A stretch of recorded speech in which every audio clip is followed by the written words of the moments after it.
Law bar art. Make other people come to you. Use bait if necessary. कानून 8. लोगों को अपने पास आने दो और अगर जरूरी हो तो चारा डालो. यह कानून शक्ति की दुनिया के सबसे रणनीतिक सिद्धांतों में से एक है. इसका सार यह है कि जो व्यक्ति दूसरों को अपनी तरफ खींचना सीख जाता है, असली नियंत्रण वही रखता है. शक्ति हमेशा उसी के पास रहती है जो केंद्र में बैठा रहता है और दूसरों को अपनी ओर बुलाता है. यह कानून हमें यह सिखाता है कि किसी भी संघर्ष, वार्ता या खेल में यदि आप पहले कदम उठाते हैं, पहले बढ़ते हैं या पहले प्रतिक्रिया देते हैं, तो आप दूसरे व्यक्ति की शर्तों पर खेल रहे होते हैं. लेकिन जब दूसरे लोग आपके पास आते हैं, तो वे आपके नियमों पर खेलना शुरू कर देते हैं.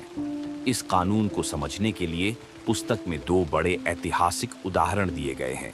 पहला उदाहरण चीन के सामरिक इतिहास से आता है और दूसरा फ्रांस की राजनीति और शक्ति संतुलन से संबंधित है. दोनों कहानियां हमें यह समझाती हैं कि कैसे शक्तिशाली लोग हमेशा पहल कम करते हैं और दूसरों से काम करवाते हैं. पहला ऐतिहासिक उदाहरण हु लियू बांग और हान सिन का खेल.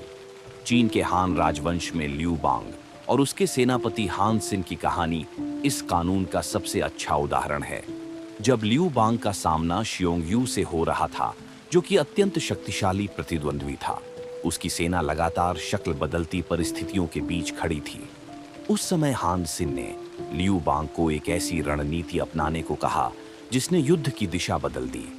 हान सिन ने कहा कि यदि लियू बांग स्वयं शियोंग यू पर आक्रमण करेगा तो शियोंग यू अपनी पूरी शक्ति से पलटवार करेगा.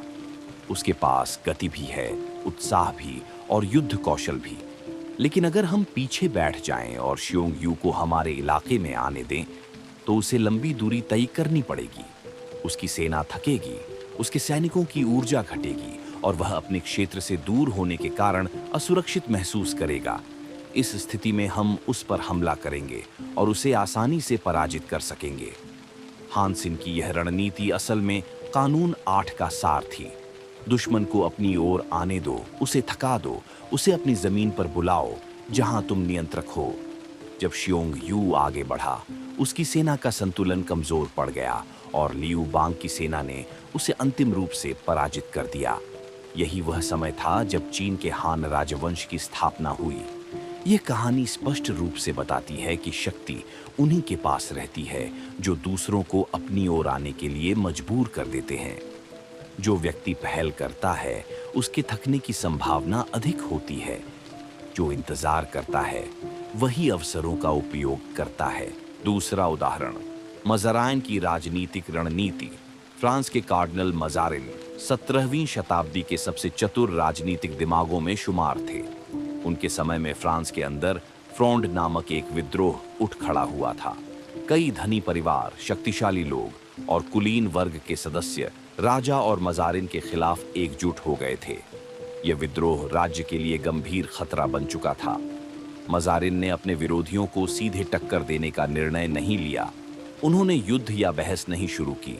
इसके बजाय उन्होंने कानून 8 की सटीक रणनीति अपनाई. उन्होंने खुद को पेरिस से बाहर कर लिया और वहीं प्रतीक्षा करने लगे. उन्होंने सारी सत्ता का केंद्र स्वयं को बना दिया ताकि लोग उनकी अनुपस्थिति में उनकी महत्ता महसूस करें. जैसे ही मज़ारिन पेरिस से गए, फ्रोंड के विद्रोही नेताओं में आंतरिक संघर्ष शुरू हो गया. जब कोई शक्तिशाली व्यक्ति केंद्रीय शक्ति से दूर चला जाता है, तो उसकी खाली जगह भरने की लड़ाई शुरू होती है. इसी लड़ाई में फ्रोंड बिखरने लगा. धीरे धीरे विद्रोही समझने लगे कि मज़ारिन के बिना शासन का संतुलन बिगड़ रहा है और अंत में वे स्वयं मज़ारिन को वापस बुलाने लगे. मज़ारिन ने किसी को मजबूर नहीं किया. उन्होंने कोई सेना नहीं भेजी.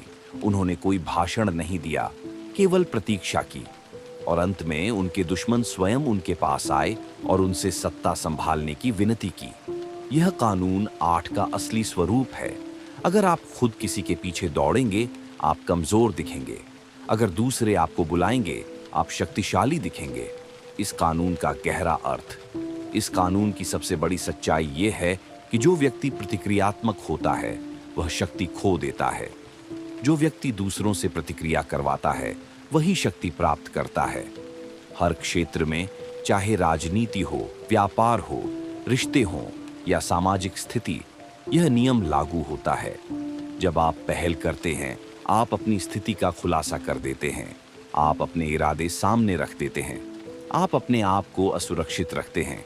लेकिन यदि दूसरे लोग आगे बढ़ते हैं, आप आराम से उनकी चाल देख सकते हैं। आप उनकी ऊर्जा, उनकी इच्छा और उनकी दिशा का निरीक्षण कर सकते हैं। इस स्थिति में आप शांत रहते हैं और वही आपको शक्ति देता है। व्यापार में भी यह कानून लागू होता है। बड़ी कंपनियां अक्सर छोटी कंपनियों को अपने पास आने देती हैं। वे इंतजार करती हैं कि कोई डील, कोई प्रस्ताव या कोई विवाद सामने आए। पहले पहल करने से उनकी कमजोरी उजागर हो जाती, लेकिन दूसरों को अपनी शर्तों पर बुलाने से उनका नियंत्रण मजबूत बना रहता है। रिश्तों में भी यही बात लागू होती है। जब आप लगातार किसी के पीछे भागते हैं, आप अपनी कीमत कम कर देते हैं। लेकिन जब दूसरे आपके पास आते हैं, वे आपके मूल्य को स्वीकार करते हैं। चारा डालने की रणनीति। कानून 8 केवल प्रतीक्षा करने की बात नहीं करता। इसमें कहा गया है कि कभी-कभी आपको चारा भी डालना पड़ता है। चारा डालना मतलब ऐसी स्थिति बनाना जिससे सामने वाला आपके पास आने पर मजबूर हो जाए। ये चारा कई प्रकार का हो सकता है। 1. लालच का चारा। कुछ लोग धन, अवसर या लाभ की सुगंध पाकर आपकी ओर खींचे चले आते हैं। 2. जिज्ञासा का चारा। कभी-कभी आप किसी को केवल उत्सुक कर देते हैं। वे यह जानने के लिए आपके पास आते हैं कि आप क्या कर रहे हैं। 3. कमजोरी का चारा। कभी आप जानबूझकर थोड़ी कमजोरी दिखाते हैं ताकि सामने वाला हमला करने की कोशिश करे और आप उसे अपने क्षेत्र में फंसाकर पलटवार कर सकें। 4. दूरी का चारा। मजारिन का उदाहरण इसी का है। उन्होंने दूरी बनाई और दुश्मन बेचैन होकर उनके पास आया। चारा हमेशा सूक्ष्म होता है। यदि आप खुलकर किसी को बुलाएंगे तो वह आपकी रणनीति समझ जाएगा, लेकिन यदि आप चतुराई से वातावरण बनाते हैं तो वह स्वयं चलकर आएगा और आपको नियंत्रण का केंद्र बना देगा। शक्ति का अंतिम नियम, हमेशा केंद्र में रहो। इस कानून में बताया गया है कि शक्ति के खेल में हमेशा केंद्र में रहने वाला व्यक्ति ही नेता होता है। जो व्यक्ति दूसरों का पीछा करता है, वह पीछा करने वाला ही रह जाता है। जो व्यक्ति बैठकर दूसरों को अपनी तरफ आने देता है, वही राजा बनता है। आप चाल तय करते हैं, आप स्थान तय करते हैं, आप नियम तय करते हैं, आप समय तय करते हैं।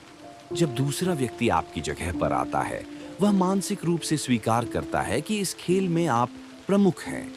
चाहे वह आपका दुश्मन हो, प्रतिस्पर्धी हो या साथी हो, अपने क्षेत्र में खींचकर आने वाला हमेशा थोड़ा कमजोर बना रहता है।